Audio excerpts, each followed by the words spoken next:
Hey, this is Thunder in the spirit of Crazy Horse, Geronimo, and Sitting Bull.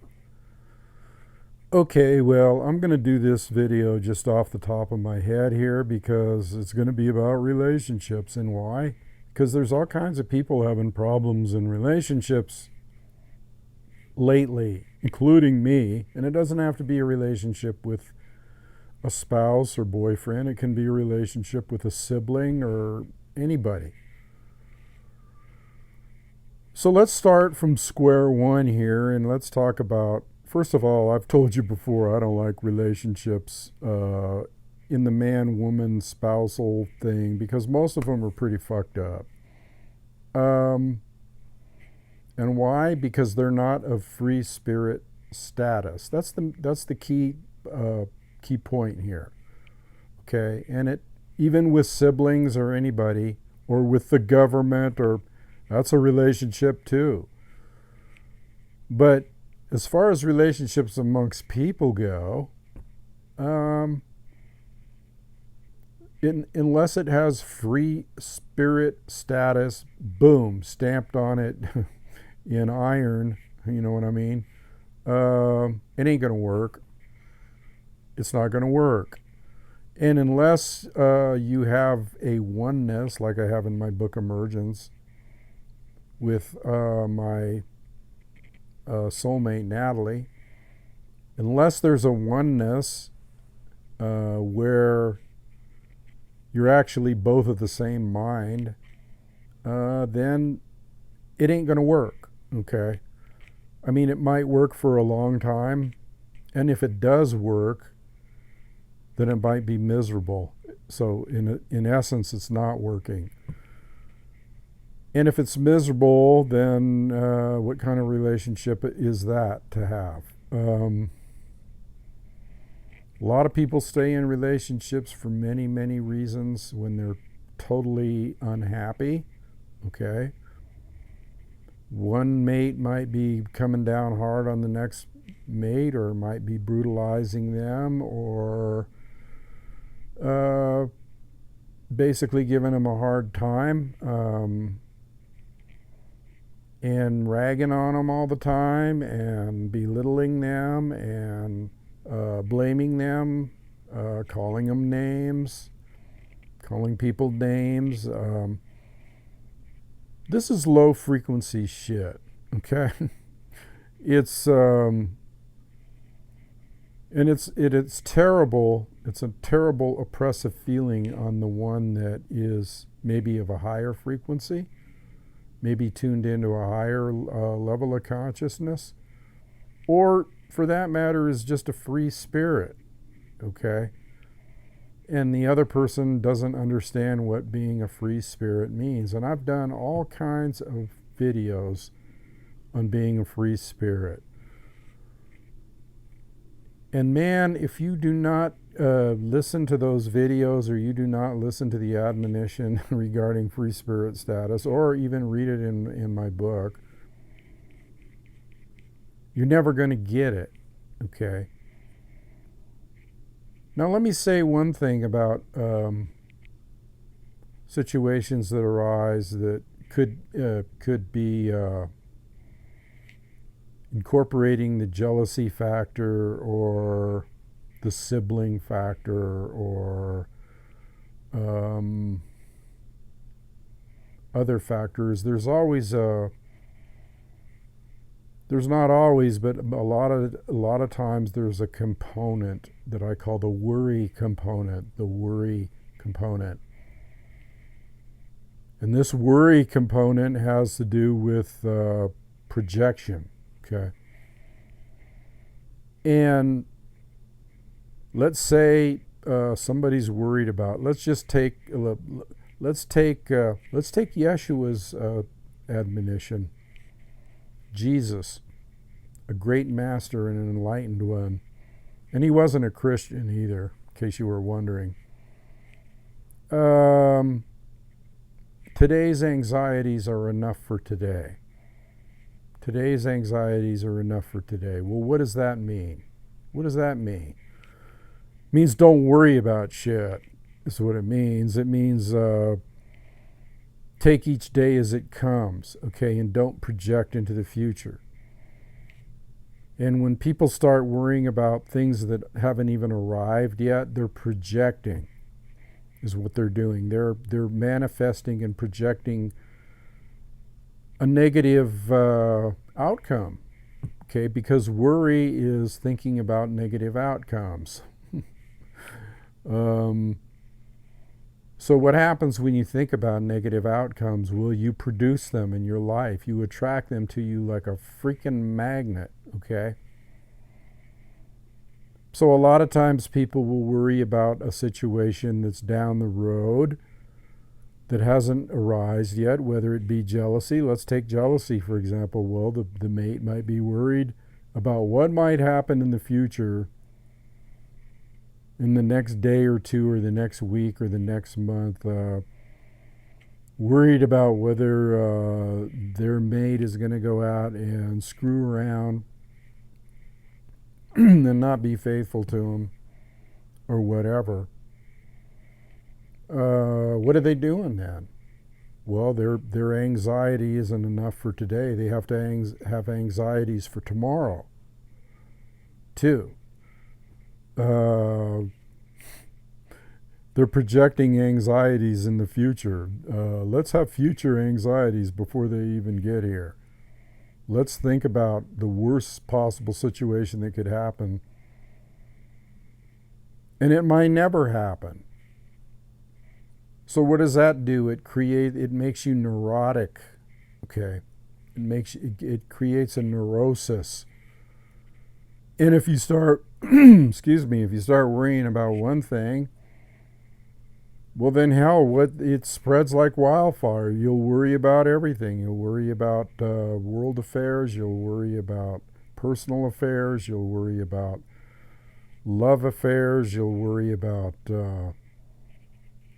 anything. What good does it do to worry? Jesus was right, spot on, okay, when he said today's anxieties are enough for today. In other words, don't worry about it. If the situation arises, then deal with it.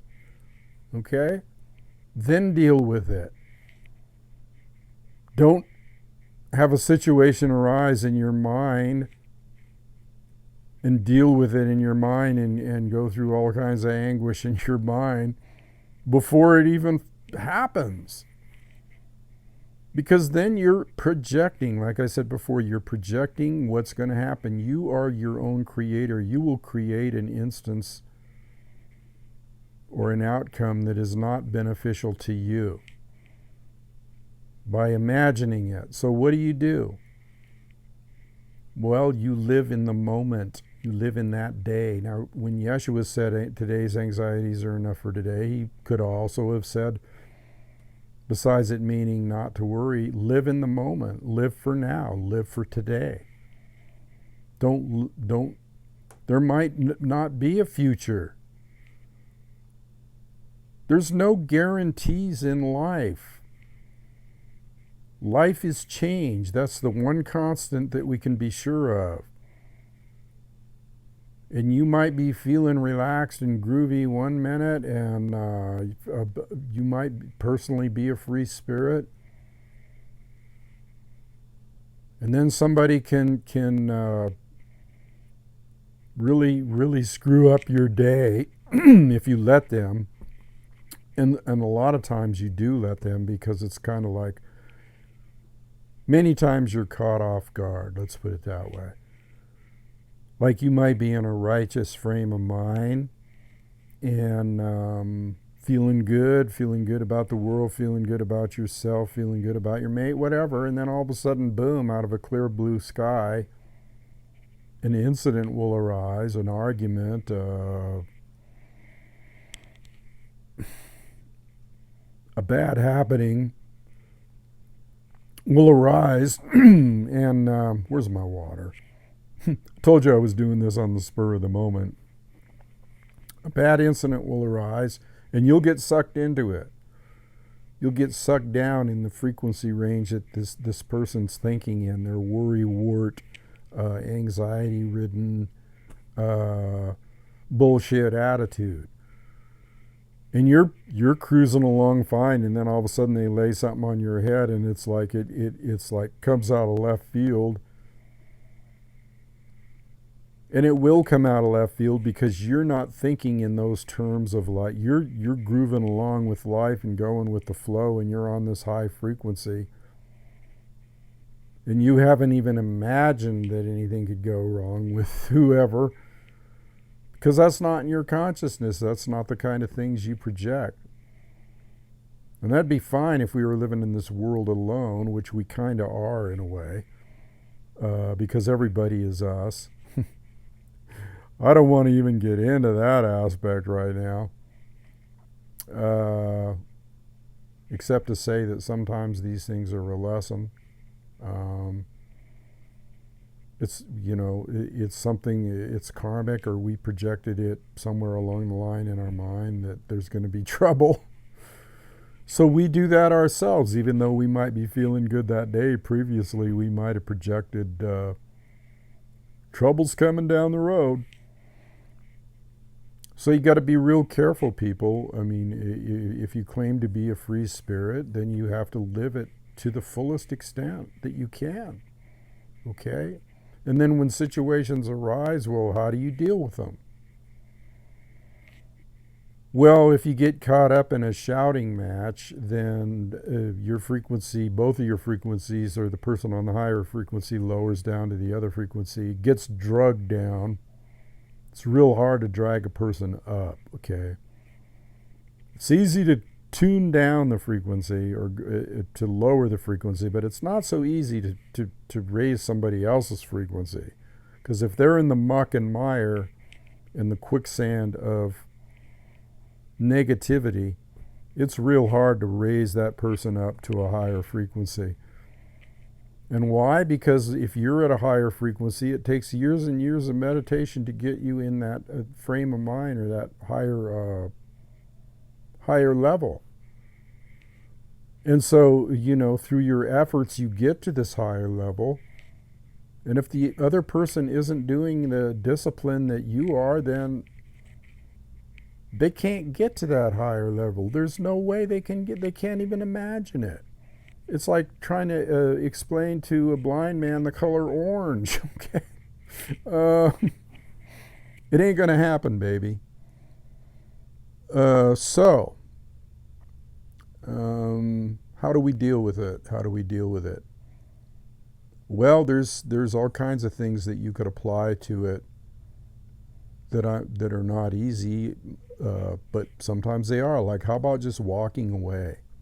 About just walking away if there's an argument that arises, or a situation. If you can walk away or take a walk, or even if you're in the same house, take a walk around the block. Distance yourself, defuse, take a little ride in the car, walk away from it completely, and let that person's frequency be what it wants to be, but doesn't mean you have to be. And then while you're out taking your walk, raise your frequency back up again. That's one way of dealing with it.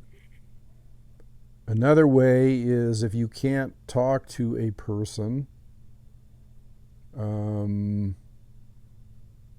if you're in close proximity to a person, and you can't talk to them without raising your voice or getting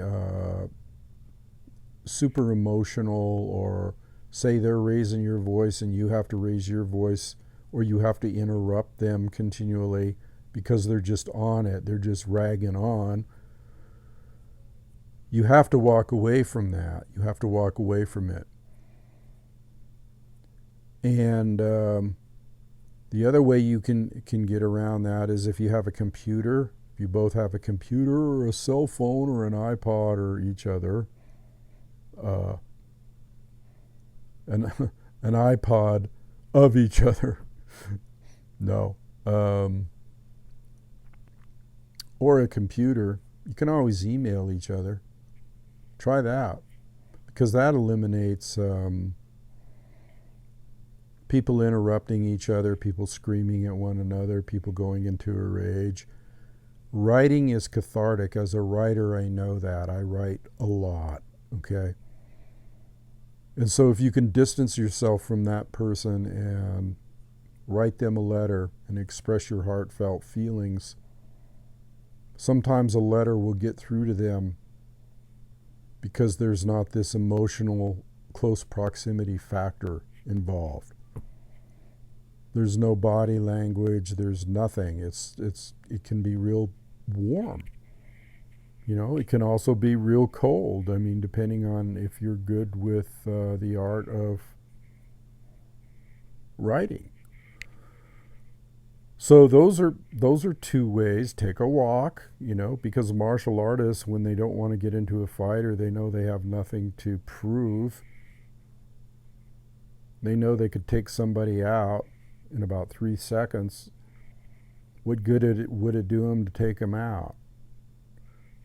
They walk away from it. And that's what you have to do. You have to walk away. Now, am I saying walk away permanently? No. But that's an option too. It's something that you have to ponder and consider and think about what's best for you in your life. And that's why I revert back to this thing about Thunder's not into relationships, okay? Thunder's into oneness. Oneness. That's not a normal relationship. That's not even called a relationship. Oneness means trust. Oneness means you know that person as well as you know yourself, and that person knows you as well as they know themselves.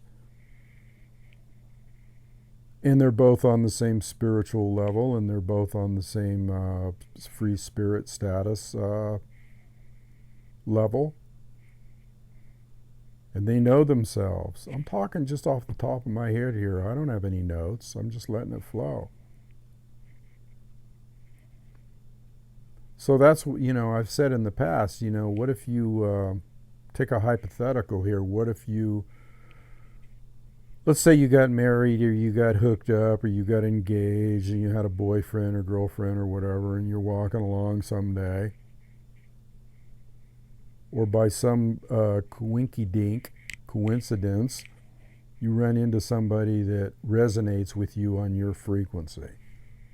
I mean, they resonate so hard on your frequency, it's thrilling, okay? It's uplifting. It's free spirit time. It's love. And that's what happens when people first meet sometimes, okay? But that can be phony too. Unless you're an enlightened person,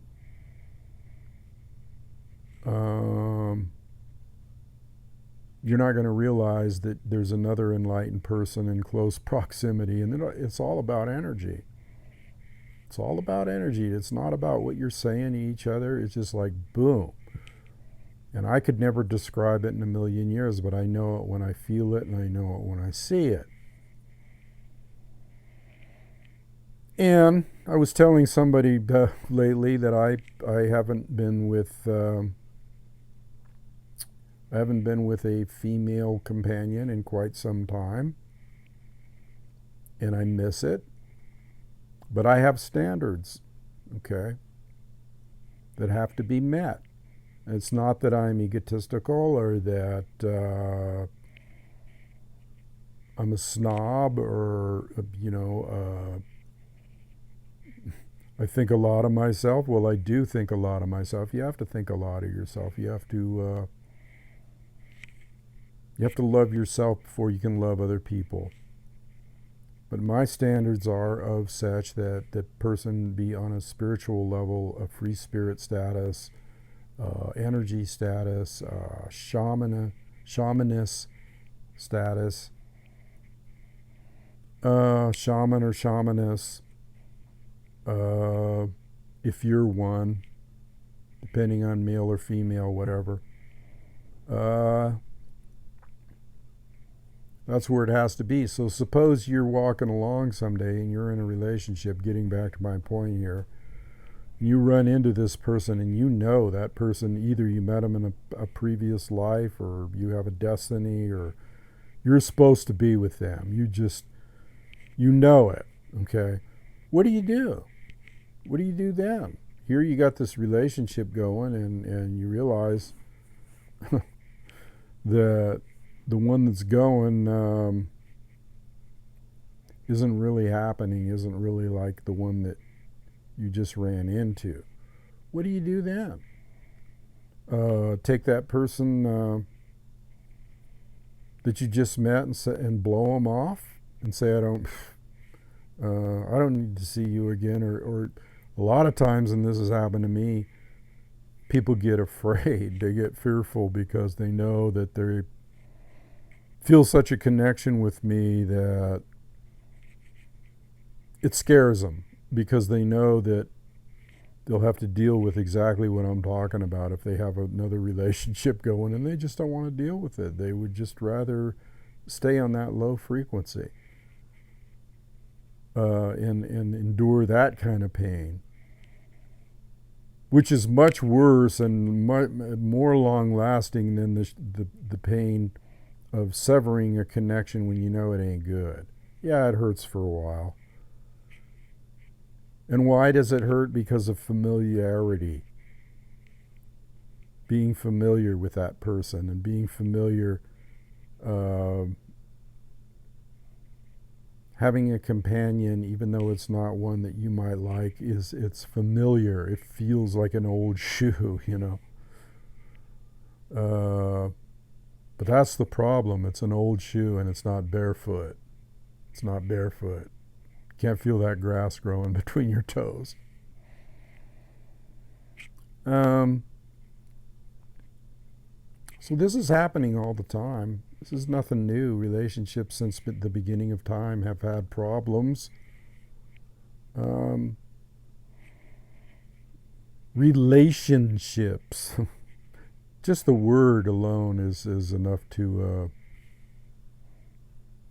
bring you down. It's enough to bring you down. So I don't think I think in terms of oneness. I think in terms of let's put it this way. I practice inner alchemy. And inner alchemy is getting in touch with if you're a man, it's getting in touch with the divine feminine within yourself and knowing it totally inside out, forwards and backwards. The Shakti energy. If you're a man, it's the Shakti energy, and if you're a woman, it's the Shiva energy. And once you make peace with that and connect with it and love it, that other energy within yourself, and actually make love to it and it to you, and understand it completely, when you do that, you realize what oneness is, because oneness is that Shiva Shakti energy within yourself. Okay, and that is the ultimate relationship. It's the ultimate relationship. It's not outside yourself. It's not in the form of a hot-looking babe or anything like that. It's within yourself, okay? And it's about energy, and it's about the yin energy, which feels really good, and the yang energy, which is both in the universe, and you can cultivate both within yourself. Taoist masters do this all the time. So does thunder. So once you are acquainted with that process, that energy, that a form of tantra within, then you know exactly what you're looking for without. It's like having peace within, even though there's chaos on the outside. You know exactly what you're looking for, and you know that you can't settle for anything short of that. Or let me qualify it, maybe a little bit short of that, because nothing's going to be that perfect. Nothing's going to get along as well as that romantic energy relationship inside yourself, because each side knows exactly what it needs and doesn't need, okay? And you actually have conversations within yourself, okay? And then you can actually channel the opposite energy from outside of yourself, from another source. It's a long, detailed explanation that I can't go into right now. I'll save that for another video. But my point is,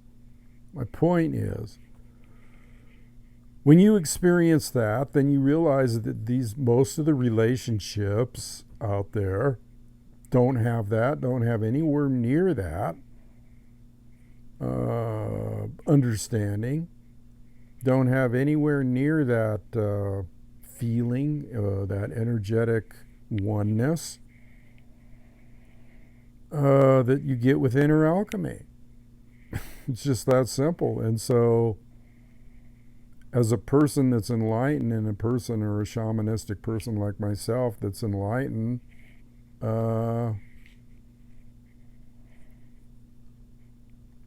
it's difficult to find that or project that on the outside. And yes, you can project it. You can actually manifest it and attract it to you like a magnet. And when it happens, it's a good thing. It's a real good thing. But that person that is on the outside of you has to be a lot like you are. They have to be on that same energy, that same frequency, that same high frequency, matched frequency, matched. Very important word there. Otherwise, there's going to be harmonic dissonance. There's going to be a continual harmonic flux or unmatching of harmonics, okay? But when those frequencies are finally attuned to each other, it's like boom. It's like that, okay? So are relationships hopeless? Pretty much so. The normal relationship. You have to work at it, let's put it that way.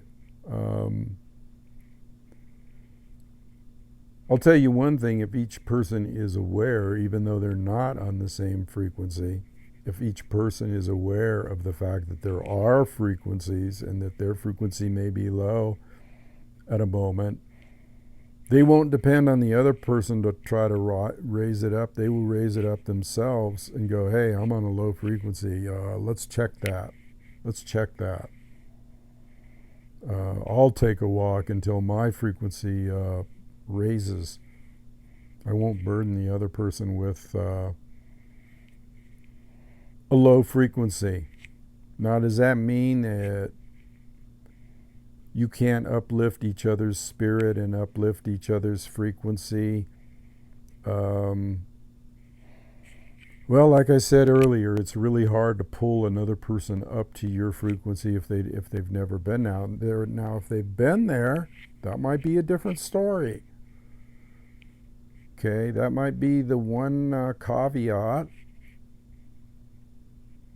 that you can use also is that I might throw in as a caveat, and that is that if you have both been there before, then it would be much easier.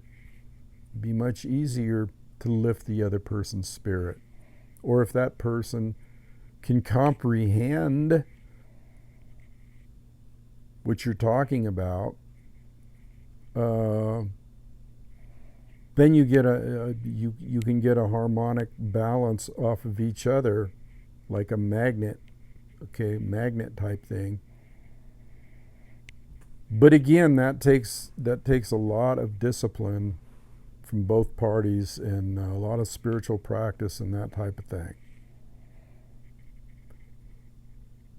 So anyway, I don't want to get too far out here, because I could go way out on this even further. I'm going to try to keep it at a frequency you can understand for now. But never beat yourself up because, or hurt yourself because somebody else is doing something that is harmful to the relationship or to themselves. They're only hurting themselves, really. A lot of times, situations arise in relationships for a lesson, okay? For you to learn something about that other person, or for them to learn something about you, or it can be a learning process, okay? A test, but also a learning process. It can be a reflection of the self. I said I wasn't going to go higher on this, but man, it's real hard not to. And there's always something to be learned from adversity. There's always opportunity in adversity. Okay. There's always opportunity. And for the most part, I wish people a happy relationship or a happy union. I like the word union and oneness and yoga. Yoga means union. If you put it on that level, again though, never, back to my point here, never beat yourself up, never hurt yourself because you feel like you're not living up to the other person's expectations. Okay? Expectations can be a real bitch. They can be a real bitch. People shouldn't have unreasonable expectations. And that can go either high or low on the frequency thing. Relationships are not an easy matter. They're a very delicate matter. It's very difficult to talk about sometimes. Believe me, Thunder has had his share of heartache, okay, over relationships. But I always learned there is so much to learn from not being alone, but being, what's the word I'm looking for here? Secluded, introspective. Can't look at it as being alone. You're never alone.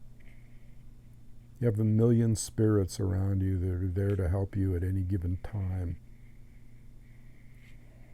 So, solitude is the word I was looking for. Sometimes you get into a period of time where you just need solitude. And then you can see things with a clearer perspective when you spend a little time in solitude. You can get lonely if you get into a situation where you think other people are there to fulfill your desires, or if you get into this need factor, the need, I need them. It's better to want them than to need them, in my opinion. It's better to want somebody than it is to need them. Keep that in mind. You can want somebody. It's not wrong to want something. It's not wrong to have desire. Okay. Desire is used in Tantra big time. Big time. But it has to be in a sacred manner.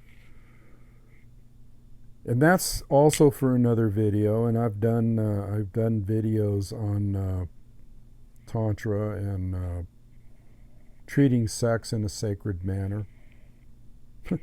That's one thing I haven't touched on in this video yet. Is the sexual component. Um, Sex is very healing. It's very healing, and it also makes you younger. Okay, because it activates certain life force energies. It opens up the base chakra. It allows the energy to flow.